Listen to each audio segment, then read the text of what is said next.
Welcome back to my channel. It's me, Irvin, and I'm excited for this one. Yes, I'm recording a lot. I don't want to change shirts, so I'm just gonna keep my red shirt for all these recordings. But this is gonna be on Hunter x Hunter, the fifth season. And a while back, I made a video confessing that finally I was gonna give Hunter x Hunter a try. And man, I really dove into Hunter x Hunter. Now, I really want to give the fifth season its special, unique love because I personally think it deserves that.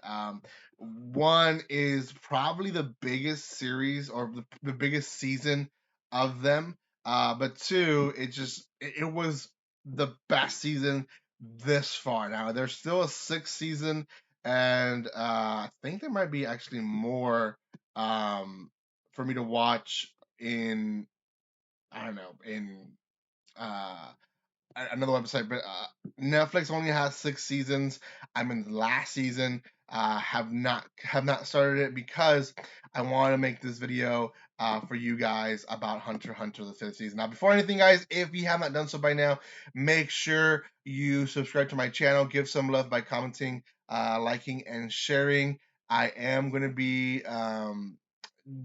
doing more and more of these videos of maybe other animes that are not really seasonal because I'm watching other stuff that's not seasonal now that I have more time. So, anyways, make sure you guys check out my videos, my reviews, my reactions, everything that I'm releasing here for you guys. That's gonna be uh, greatly appreciated. So, okay, so I'm looking at this right now, and episode wise, the fifth season stands at oh wow, they don't really number them, but I can do the math for you guys. Yeah, it's about 60 episodes. About 60 episodes on just the fifth season. So, that's very much a big number if you ask me. So, we obviously have our main characters, Gon and Killua. Now we don't see Kurapika or uh, Leorio or Hisoka at all in this season, which is personally weird because they're like main characters throughout the entire first four seasons, and then all of a sudden they're not main characters. It's just Killua and Gon, but that's okay.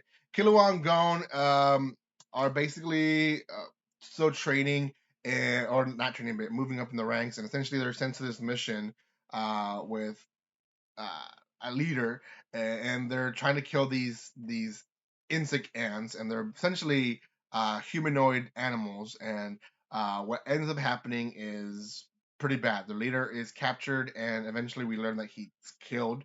But at the same time, the king is born, Meruem, and through this, the queen was basically eating a bunch of humans to give power to this king, and the king kind of goes back and tries to kill the queen because she's not needed anymore, and he goes and creates his own kingdom. Now, this whole first arc, I guess you can say, of the season is important because first it establishes that the ants don't like the humans, but then the ants are going against each other because of power hunger, right?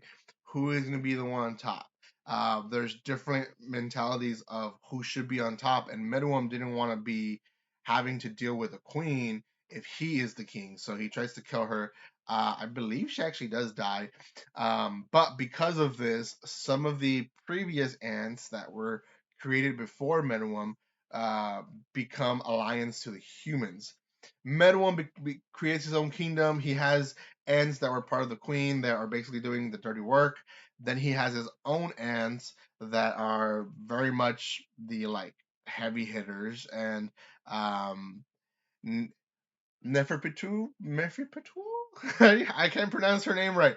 Anyways, she's probably the main one to be honest. But he has other two aunts who are very strong as well. And this entire season is actually the rest of the season is essentially um, Gon and Killua, and then all these other heavy hitters from the organization going into the kingdom of the king to kill him, right? And you have all these different battles, all these different scenes. that are just amazing. Now, what puts this season apart from the other seasons is just the maturity of it. Um, I feel like in the first four seasons, or let's just put the first two seasons, it was very much like the beginning of One Piece almost, or almost of Dragon Ball, where the enemies wouldn't really die. Like Hizuka wouldn't really die; he just would go away, and everything was happy again, right? And that's kind of how the endings were. Now there was death surrounding it, and you did hear about death, but it wasn't a big deal. Now, whenever they went onto the Greed Island, which was, I believe, the third and fourth season. No, just the fourth season. Greed Island was the fourth season. Death was introduced into the anime, and it was definitely more mature level of hey, people can die in this series. Now, Greed Island was a game where they were stuck in, and death, although it did happen, it wasn't really shown as like they're dying or whatever. It was like they eliminated from the game. Obviously, this also meant that they would die in real life, but it just wasn't at that level yet. The fifth season really introduced death straight up. I, I'm sure there's somewhere you can find like a death count. I'm pretty sure it's the highest on the fifth season. It's just death left and right um, for quite a while in the beginning, and then it stops, and then it comes back again, and then people are just dying, right? And what I like about it is that the series itself gives you hope for some characters that you're like, yeah, they're gonna survive, they're gonna live, and they just don't. They die, and they are not ashamed of doing that. And when an anime does that, especially a big anime like this one, I personally appreciate it because there's series like Dragon Ball where you have this whole concept that they died, they can be revived back, and I understand that whole concept, but then you end up with this whole list of characters, and you just don't know what to do with them because a lot of them are strong, but and then you have movies, and you're like, well, why didn't they use other characters? Why was only Goku the only one fighting if you have other people that can do stuff? Or like you have characters like Gohan in Dragon Ball who like they are very strong, and then all of a sudden they just don't use his character that much, and like what happened to Gohan, right? And now he's back now in the movie, and we are expected to believe that he is actually one of the strongest ones still, even though he apparently gave up his life to be a business. It's just nonsense, right? Whereas this one is like, hey, we're gonna have questions about this character. Yeah, he's super strong. Even the director of the organization dies in the season. He is super strong. Now he sacrifices himself, and for a long time, at least I did, as a viewer, I thought that his sacrifice was for nothing.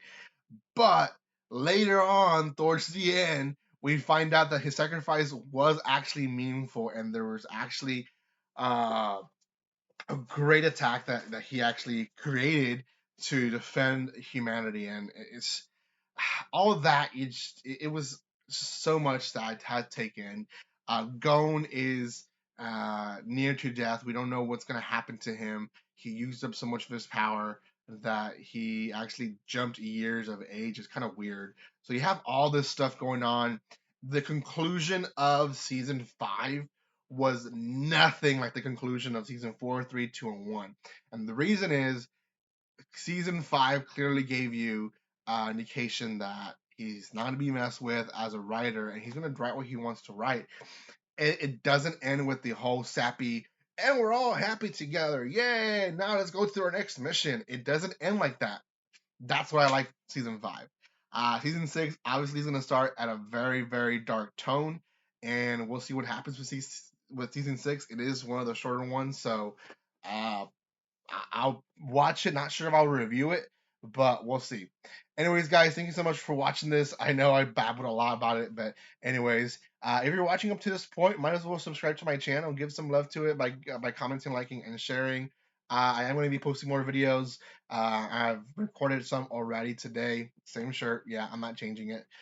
So give some love, comment, like, and share. And like always, don't be strangers. See you guys.